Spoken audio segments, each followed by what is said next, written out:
गरीब डब्बे वाली। एक छोटे से शहर में शीला नाम की लड़की अपने माँ बाप के साथ रहती थी। वो लोग बहुत ही गरीब थे।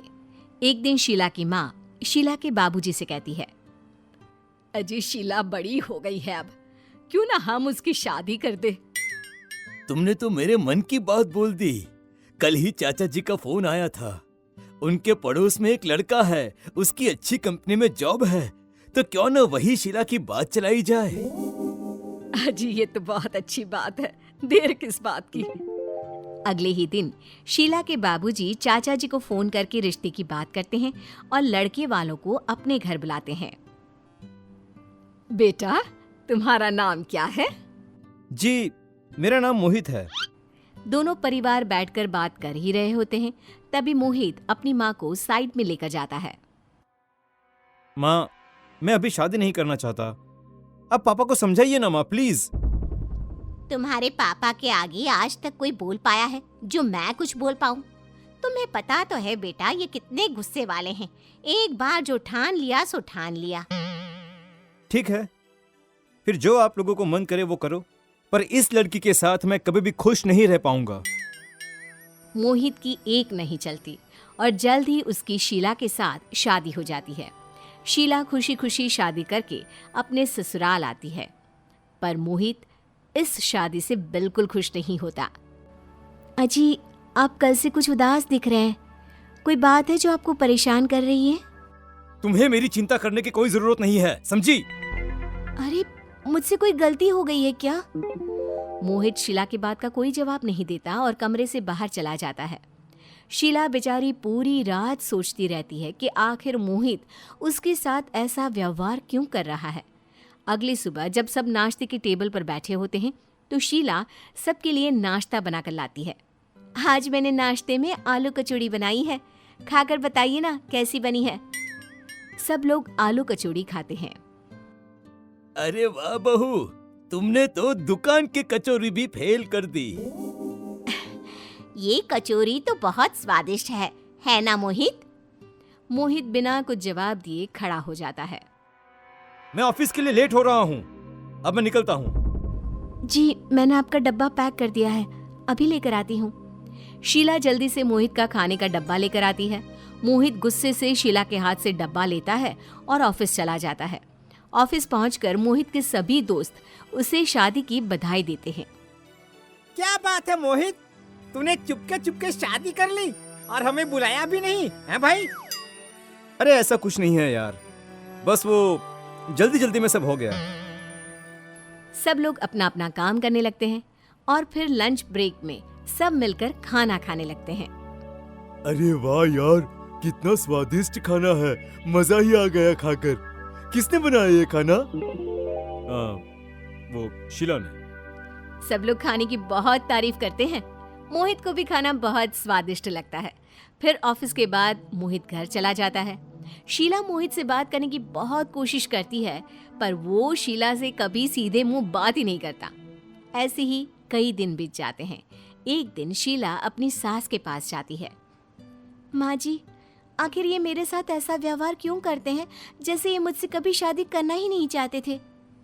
दरअसल बहू, ये बात सच है कि वो अभी शादी ही नहीं करना चाहता था। वो तो उसने अपने पापा के डर से ये शादी की है। पर तुम ना परेशान ना हो, तुम इतनी अच्छी हो कि कोई भी तुमसे नाराज नहीं रह सकता। बस कुछ दिन इंतजार कर लो बेटा।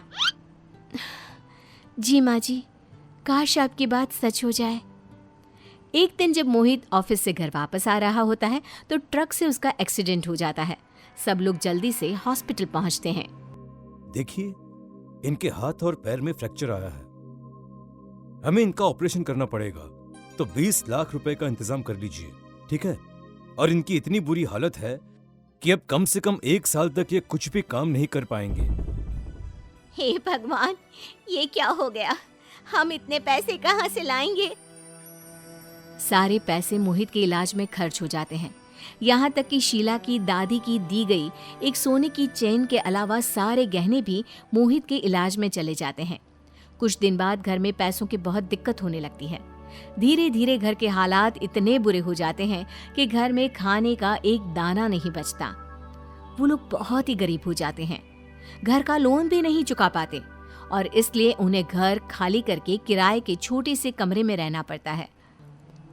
रोहित के दोस्तों को जब उनके घर के हालातों के बारे में पता चलता है तो वो उसके घर आते हैं। मोहित के घर की हालत देखकर उन्हें बहुत दुख होता है। अंकल जी, अगर आप लोगों को कोई भी मदद चाहिए तो बता देना। बेटा, तुमने सोचा अच्छी बात है, पर तुम तो देख ही रहे हो हमारे घर के हालात। मेरे पास एक आइडिया है, अगर आपको बुरा ना लगे तो। बोलो ना बेटा। हमने अक्सर भाभी जी के हाथ का खाना खाया है। उनके हाथ के खाने के स्वाद का कोई जवाब नहीं है। क्यों ना वो डब्बा सर्विस शुरू कर दे। हमारे ऑफिस में लगभग सभी लोगों को खाना रोज बाहर से आता है।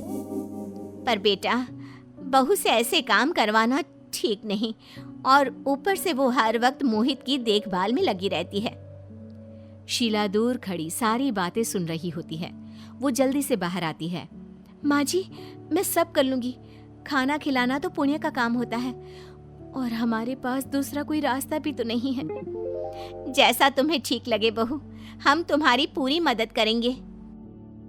बस फिर कल से आप दोपहर में ठीक 1 बजे खाना लेकर आ जाना, ठीक है? शीला के पास सामान लाने के लिए एक भी पैसा नहीं होता। उसके पास उसकी दादी की दी हुई एक सोने की चेन होती है जिसे वो जान से भी ज्यादा प्यार से रखती है।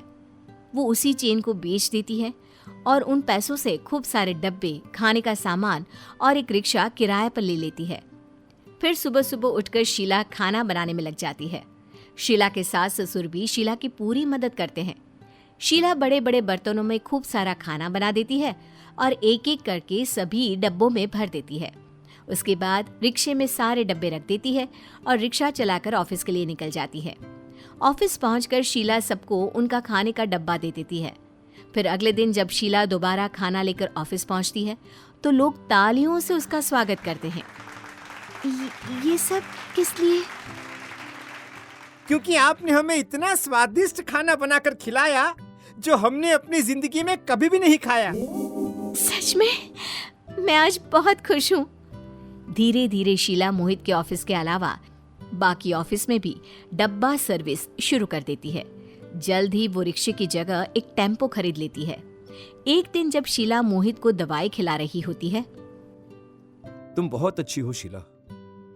मैंने जाने तुम्हारे साथ कैसा कैसा बर्ताव किया और तुमने हर बुरे वक्त में मेरा और मेरे परिवार का साथ दिया। मुझे माफ कर दो शीला। मैं अब तुम्हें हर वो खुशी देना चाहता हूं जिसका तुम्हें हक है। आपने ये सब कह दिया, उसी में मैं बहुत खुश हूँ। अब आप देखते जाओ कि मैं कैसे अपने काम को और बढ़ाती हूँ। उसके बाद शीला अपने काम को इतना बढ़ा लेती है कि वो अपने जैसी बहुत सी जरूरतमंद औरतों को काम पर रख लेती है। मोहित भी बिल्कुल ठीक हो जाता है और फिर से ऑफिस जाने लगता है। उसके बाद शीला और मोहित एक नया घर खरीदते हैं जिसमें वो हंसी खुशी रहने लगते हैं।